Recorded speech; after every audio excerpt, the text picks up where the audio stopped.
ಇವತ್ತಿನ ತಿಂಡಿಗೆ ಒಂದು ನಾನು ಬಟಾಣಿ ಹಾಗೆ ಪುದೀನ ಪಲಾವ್ನ ಮಾಡಿದ್ದೆ. ಸೊ ಹಾಗೆ ತರಕಾರಿಗಳಿಲ್ಲ ಅಂತಂದರೆ ಇವಾಗಂತೂ ಹಸಿಕಾಳು ಸೀಸನ್ ಇದೆ, ಏನಾದ್ರೂ ಒಂದು ವೆರೈಟಿಯಾಗಿ ಪಲಾವ್ನ ಮಾಡಬಹುದು. ಇದಾದ ನಂತರ ಇವಾಗ ಚಳಿಗಾಲ ಇರೋದ್ರಿಂದ ಸ್ಕಿನ್ ಎಲ್ಲ ಡ್ರೈ ಆಗಿಬಿಡುತ್ತೆ. ಹಾಗೆ ಸ್ವಲ್ಪ ಮುಖದಲ್ಲೆಲ್ಲ ಚಿಕ್ಕ ಚಿಕ್ಕ ಗುಳ್ಳೆಗಳಾಗೋದಕ್ಕೆ ಶುರು ಆಗಿಬಿಡುತ್ತೆ. ಮಕ್ಕಳಿಗಾದರೂ ಆಗಿರಬಹುದು, ದೊಡ್ಡವ್ರಿಗಾದರೂ ಆಗಿರಬಹುದು. ಸೊ ಆ ಒಂದು ಟೈಮಿಗೆ ನಾನು ಒಂದು ಮನೆಯಲ್ಲೇ ಫೇಸ್ ಪೌಡರ್ನ ಮಾಡ್ಕೋತೀನಿ. ಫೇಸ್ ವಾಶ್ ಅದ್ರ ಥರನಾದ್ರೂ ಯೂಸ್ ಮಾಡಬಹುದು, ಫೇಸ್ ಪ್ಯಾಕ್ ಥರನಾದ್ರೂ ಯೂಸ್ ಮಾಡಬಹುದು. ಸೊ ಅದಕ್ಕೂ ಮುಂಚೆ ನಾನಿಲ್ಲಿ ದೋಸೆಗೆ ಅಂತ ಹೇಳಿ ಅಕ್ಕಿನ ನೆನೆಸೋದಕ್ಕೆ ಅಂತ ಹೇಳಿ ಹಾಕಿದ್ದೀನಿ.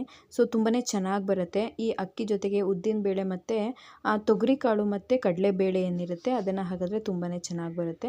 ಸೊ ನೋಡ್ತಾ ಇರ್ಬೋದು ನಾನಿಲ್ಲಿ ಫೇಸ್ ಪ್ಯಾಕ್ ಪೌಡರ್ನ ಮಾಡ್ಕೊಳ್ಳೋದಕ್ಕೆ ಏನೆಲ್ಲ ಇಂಗ್ರೀಡಿಯೆಂಟ್ಸ್ನ ಯೂಸ್ ಮಾಡಿದ್ದೀನಿ ಅಂತ ಹೇಳಿ.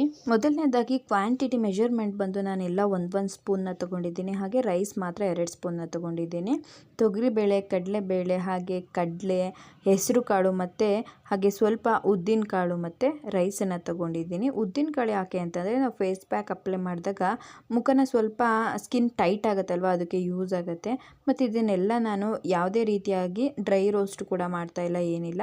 ಹಾಗೆ ನಾನು ಹಸಿಯಾಗಿರೋ ಥರನೇ ಅಂದರೆ ಒಣಗಿದ ಕಾಳುಗಳೇನಿರುತ್ತೆ ಇದನ್ನು ನಾನು ಹಾಗೇ ಪೇಸ್ಟು ಅಂದರೆ ಆ ಪೌಡರ್ನ ಮಾಡ್ಕೋತಾ ಇದ್ದೀನಿ. ಫೈನ್ ಪೇಸ್ಟನ್ನು ಮಾಡ್ಕೊಳ್ಳಿ. ಸ್ವಲ್ಪ ತರಿಯಾಗಿದ್ರೂ ಕೂಡ ಓಕೆ, ಯಾಕಂದರೆ ಮುಖದಲ್ಲಿರುವಂತಹ ವೈಟ್ ಹೆಡ್ಸು, ಬ್ಲ್ಯಾಕ್ ಹೆಡ್ಸು, ಡಡ್ಸ್ ಎಲ್ಲ ಏನಿರುತ್ತೆ ಅದೆಲ್ಲ ನಾವು ರಬ್ ಮಾಡಿದಾಗ ಹೋಗುತ್ತೆ. ಸೊ ಹಾಗಂತ ಹೇಳಿ ಮುಖನ ಚೆನ್ನಾಗಿ ತಿಕ್ಬಿಡೋದಲ್ಲ, ಸ್ವಲ್ಪ ಲೈಟಾಗಿ ರಬ್ ಮಾಡ್ತಾ ಹೋಯಿತು ಅಂತಂದರೆ ವೈಟ್ ಸ್ಕಿನ್ನು, ವೈಟ್ ಡಟ್ಸ್ ಏನಿರುತ್ತೆ, ಬ್ಲ್ಯಾಕ್ ಹೆಡ್ಸ್ ಎಲ್ಲ ಅದೆಲ್ಲ ರಿಮೂವ್ ಆಗಿಬಿಡುತ್ತೆ ಅಂತ ಹೇಳಿ ಈ ಪೌಡರ್ನ ಆರಾಮಾಗಿ ಯೂಸ್ ಮಾಡಬಹುದು.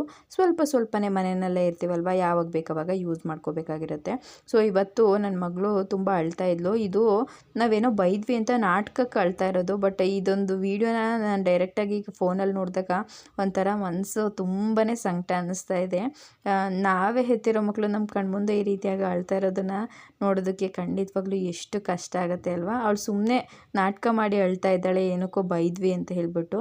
ಬಟ್ ಅವಳು ಆ ಥರ ಕೂತ್ಕೊಂಡು ಅಳ್ತಾ ಇರೋದು ಎಷ್ಟು ಹೊಟ್ಟೆ ಉರಿ ತರಿಸ್ತಾ ಇದೆ ಅಂತಂದರೆ ಅಮ್ಮಂದ್ರಿಗೆ ಮಾತ್ರನೇ ಇದೆಲ್ಲ ಫೀಲ್ ಅರ್ಥ ಆಗೋದು.